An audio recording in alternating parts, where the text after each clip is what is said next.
Hello everyone, this is PK Entertainment and we are back again, and this time we're going to talk about The Walking Dead. This 10th season, the second half of the 10th season, or season 10B, whatever people want to call it, returned to our screens on February the 24th if you're in the UK and February the 23rd if you're in the US. As we know, it picks up within the Whisperer conflict that was established in season 9. So we're just going to quickly go over the events of the first half of season 10, and then we're going to focus more on what we think will happen in the second half of the season. On season 10 so far, I think it's been a steady season. It hasn't been quite as strong as what season 9 was, but overall it's been still very compelling to watch. I think this season has focused more within the divisions of the various camps as opposed to the overall conflict within the Whisperers. One of the first sort of most outstanding story arcs or episodes, if you like, was that we got a backstory between Alpha and Beta, and we got to see how they met and how their relationship began. We had a great sort of flashback which involved Alpha and Lydia kind of going through this sort of trodden down building, and I think there's other hostages or wanderers in between, and then they come up against Beta, and that was great. That was really fascinating story into how the dynamic plays off between Alpha and Beta. You know, we've always wondered, how can Alpha have this kind of hold over Beta? He's this big hulking man. You'd think he should be the leader of the Whisperers. So we get a fascinating insight as to why he's always playing the kind of second in command. It gives the insight that Beta feels that Alpha is like the last sort of human contact that he can have any sort of connection with. He doesn't really have any rapport with any other of the Whisperers. You know, he always tries to control them. But with Alpha, it's always, he holds her up to a certain standard. So when Alpha spares anybody or doesn't engage in the conflict, that, you know, Beta always asks her, why didn't you do that? Why did you let them go? He has Alpha as that high kind of standard, and I think that's a kind of connection that's drawn between the two. So that was a fascinating backstory. That was actually one of the best, maybe the best episode of the first half of the season. The other really interesting development, of course, was Negan. We saw him being let out of his prison cell by essentially what was a fanboy of the Saviour regime. He worshipped Negan. He wanted Negan to return to the man he was. And Negan, as we know, has changed a lot since he was defeated back in the middle or the later half of season 8. We've seen him build connections, particularly with Judith, and, you know, how he's at many times tried to save her, rescue her, and that's given him a certain credit within the other group, right? We've also seen him build some sort of relationship with Lydia.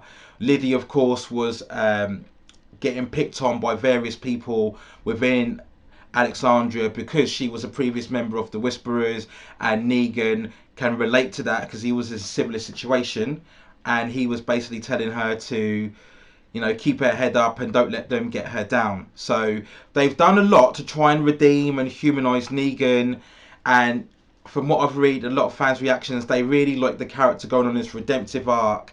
And I guess what helps is that you have an actor in Jeffrey Dean Morgan who is full of charisma. He's full of just screen magnetism. So it makes you like Negan, even though we know Negan has done really terrible things in the past. And this arc we had where he escaped prison, and this fanboy was gushing, you know, over him and worshipping him in, and he took it to the extreme where he killed a wife and kid that they had met on the way, because he was kind of reenacting the sort of violent nature, the ruthless nature of Negan before, and that made Negan really look at himself and what he did in the past. He ends up killing the kid before he goes on and then infiltrates the camp of the Whisperers, and we had some great scenes between him and Beta, Negan constantly winding him up and, you know, taunting him and stuff. They kind of gave Negan these various tasks where he had to sort of go hunting and dig up the ground and put the kind of bodies in the ground, and it was great. And it was kind of Negan's way of earning his worth or showing his worth to the camp. Beta left Negan to fend for himself amongst various zombies. Negan, of course, proved how well he can survive. We have that great scene where Negan's strutting through with Lucille. I think he's got something like Lucille back, and that's kind of where he earns his worth, and we see him kneeling down and speaking to Alpha. I think she kind of strokes his face very weirdly on that. So that's really giving us great possibilities of what we're going to see Negan do as he works his way within the Whisperer camp. Another big development was Sadiq, of course. Again, spoilers. Well, you wouldn't be watching this if you didn't watch the series. But spoilers anyway. But of course, Dante, the Doctor, was discovered as a mole, but set by Alpha to infiltrate the camp, and he had contaminated the water, which made everyone feel sick and ill. Sadiq was on the case trying to find the cure or the reason for the contamination, and we saw Sadiq have these various blackouts because he was getting flashbacks, because of course he was one of the many people who were captured by Alpha, and he was the only one that was spared as the others were killed with their heads on the pikes.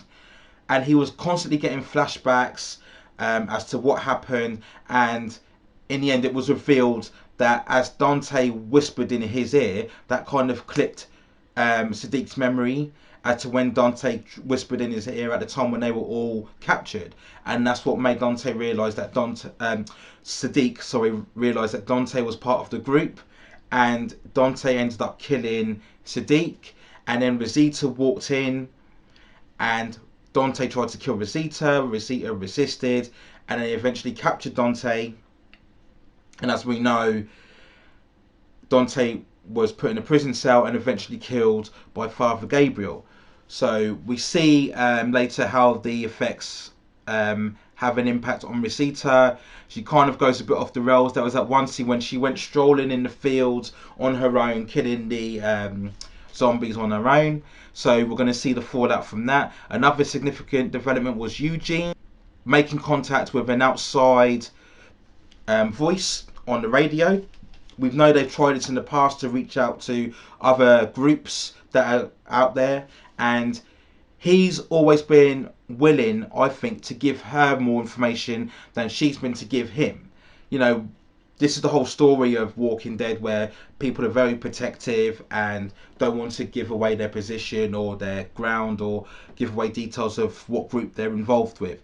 So it looks like we're going to get a scenario where Eugene is going to end up giving too much information, and that will probably cost the groups in the long run. We know Eugene is very socially awkward, and he's always been involved in this kind of love triangle, if it is that, with Rosita and Gabriel and Sadiq as well, and he's always been the one. Basically, he was the one that was rejected. He never had a chance to give. Gabriel was previously involved with Rosita, so was Sadiq, but Eugene never got his chance. So he's always looking for that connection, that companionship, and I think that's going to prove to be maybe the group's undoing as we see developments carry on. Another development was, of course, Carol, where following the events of season 9, we now see that she's broken up with Ezekiel, and she's gone back to the kind of unhinged or really sort of vengeful Carol. She does this all the time. You know, she'll have stages where she'll be integrated and settle down within the group, and then something happens or she suffers a huge loss, and then she'll go off on her own, one man woman Carol, wanting to sort of kill everybody, and so she becomes very unhinged, and that's where we get the focus on her and Daryl and the relationship between the two. And Daryl has really become the person who has to try and restrain Carol and calm her down and try to bring her back into some sort of more sane like or normal like mentality, as she continually wants to go and chase Alpha. And we saw that where that's what really cost the group,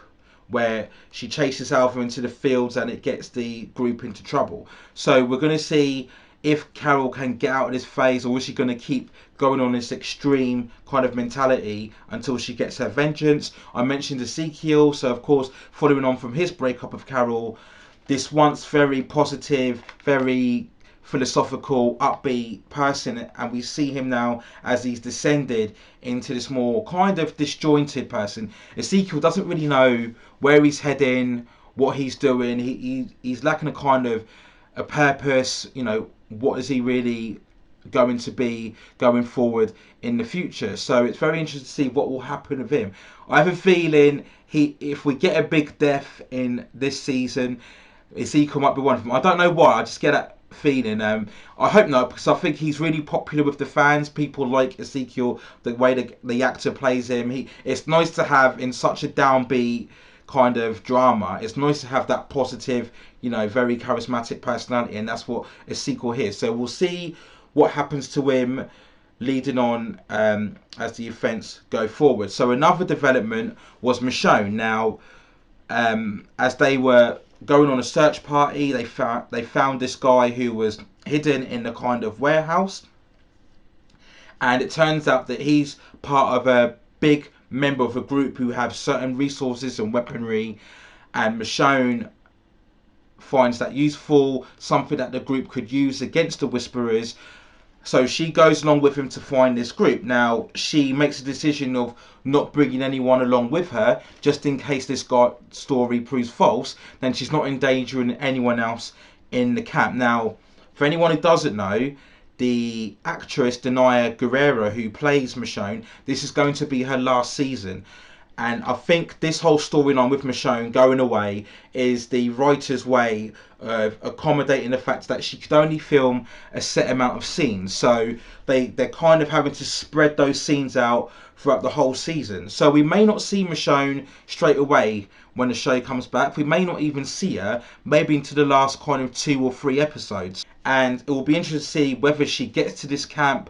Does she get captured, or will she be able to convince the others of the threat to the Whisperers and that they should go and help the other groups combat the Whisperers? Now, the source material, I do know that there is this eventual group called the Commonwealth, this very large kind of organisation. I think it's tens of thousands reside within this group. And it's a possibility that this guy that Michonne is going with is part of that group. So maybe this is how the writers start bringing in the Commonwealth.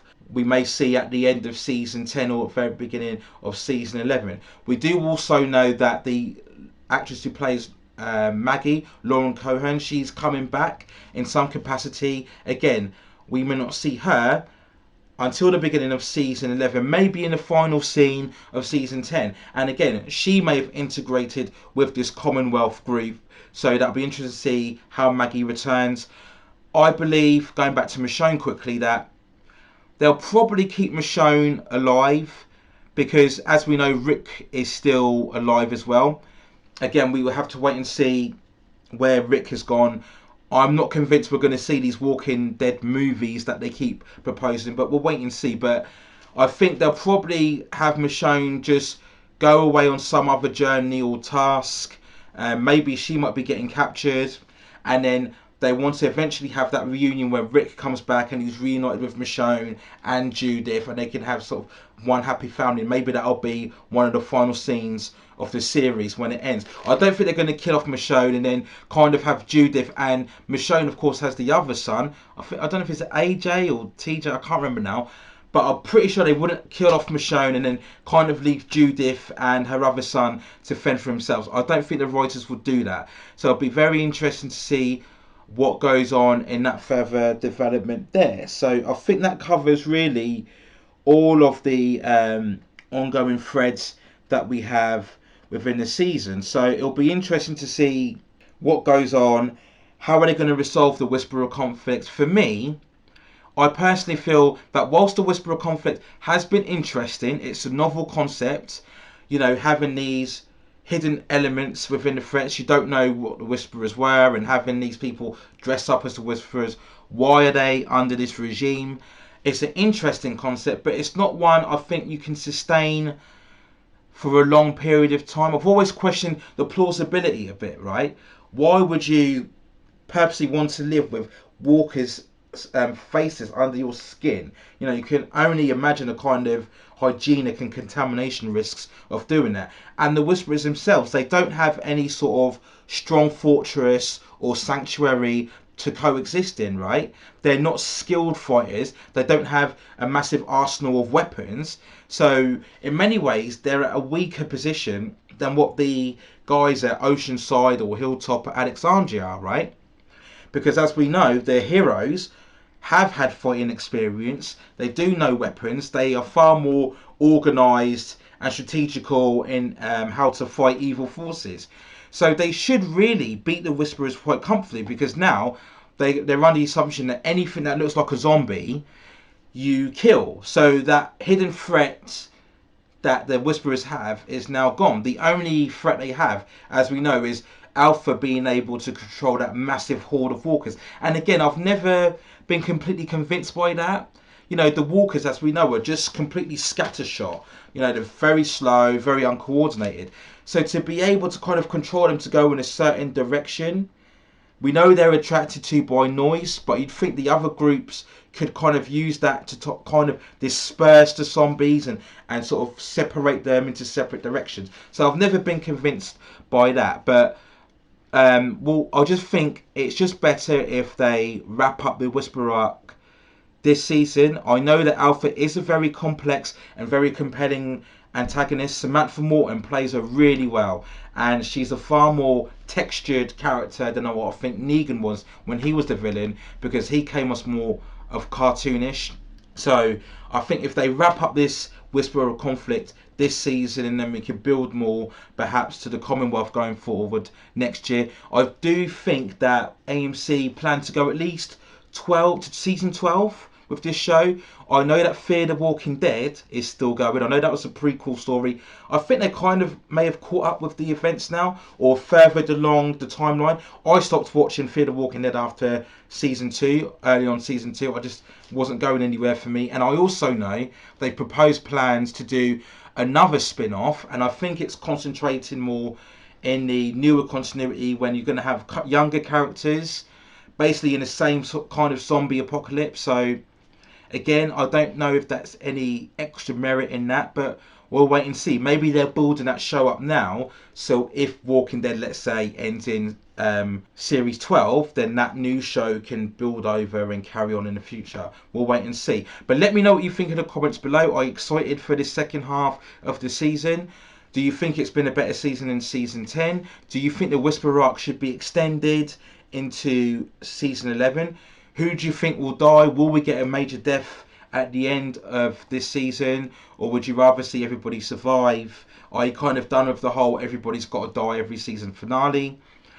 And yes, what's your overall opinion on The Walking Dead as a show? Do you think it can go beyond season 12?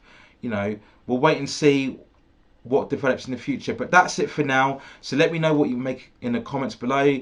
Please subscribe, and as I continue to grow this channel, and I'll provide you more coverage, and of course I'll give you a review of the premiere where it airs next week. But that's it for now. Take care of yourselves, and I will see you soon.